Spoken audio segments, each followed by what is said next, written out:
Human oversight is the phrase an institution reaches for whenever an autonomous system causes unease, and it reassures because it sounds like control. Often it is not. A person placed near an automated process is not the same as a person able to govern it. Oversight is real only when the human holds the conditions that make intervention possible, and nominal when the role exists on the diagram while those conditions do not. There are 5 conditions, and most failed oversight is missing one of them. The first is time. An agent that acts in seconds cannot be meaningfully checked by a person who needs minutes. An honest design decides which decisions are worth slowing to human speed and which are not, instead of pretending a person watches everything as it happens. The second is information, and it is the one most often missing. A person cannot oversee what they cannot see. Real oversight depends on the human being shown what the agent did, why, and on what basis, in a form they can read in the time they actually have. An approval screen that shows a recommendation without the reasoning behind it does not create an overseer, it creates a signature. The third is competence.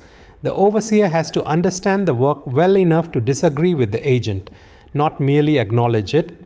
Someone who cannot tell a sound action from a merely plausible one adds approval, not judgment. And this is the quiet cost of the workforce shift. As agents absorb the routine work, the people left to supervise can lose the fluency that made the supervision worth anything. The fourth is authority. The human must be able to override the agent, not only comment on it. Oversight that can observe but cannot change the outcome is monitoring under a more confident name. And the fifth, the hardest to engineer, is the realistic will to act. A person under production pressure, supervising a system that is usually right, drifts toward deferring to it, and the more reliable the system is, the stronger that pull becomes. Genuine oversight has to be designed against that tendency, not assumed to survive it. None of this is settled by where the human is said to sit.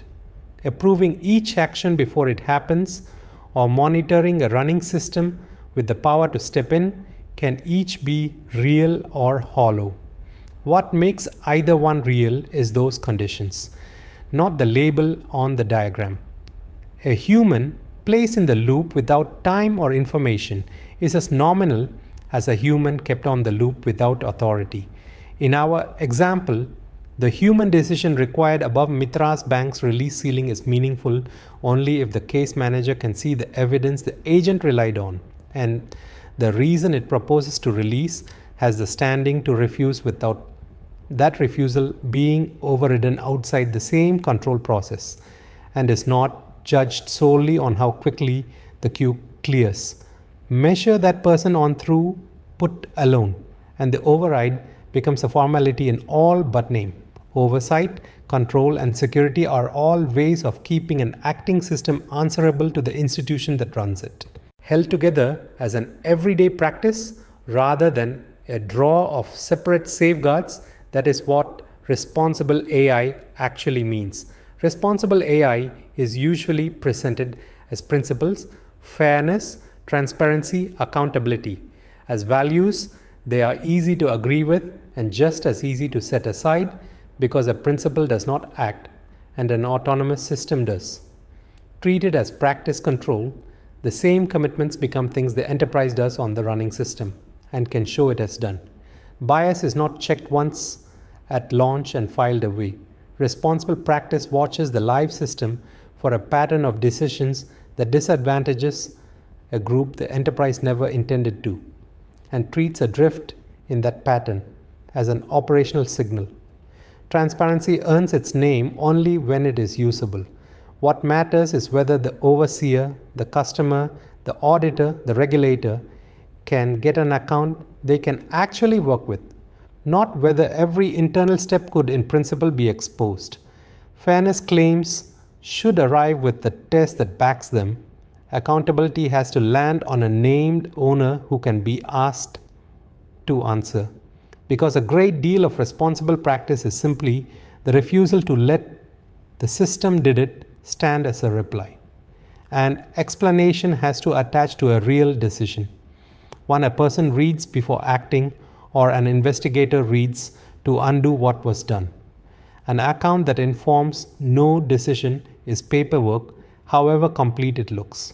So responsible AI is not a separate workstream beside safety, control, security, and oversight. It is what those amount to when they are practiced consistently and can be evidenced. That returns us to where the module began.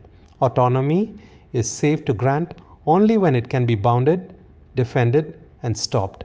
Held to the enterprise's intent, kept out of an adversary's hands, and answerable to a person with the standing to halt, contain, and recover from what it does. Each of these the enterprise builds and maintains. None of them the agent supplies on its own. An institution that holds all three holds its agents. One that holds none has given away more than authority.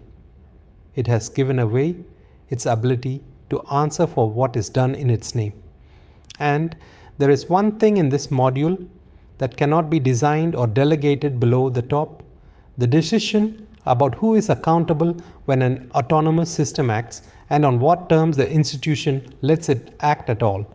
That belongs to leadership and the board, which later modules take up. 6 points to carry from this module. Define safety as retained control, not correctness. Bound the authority and name who can stop it. Look from the adversary's side and red team as assurance. Act on suspicion under attack.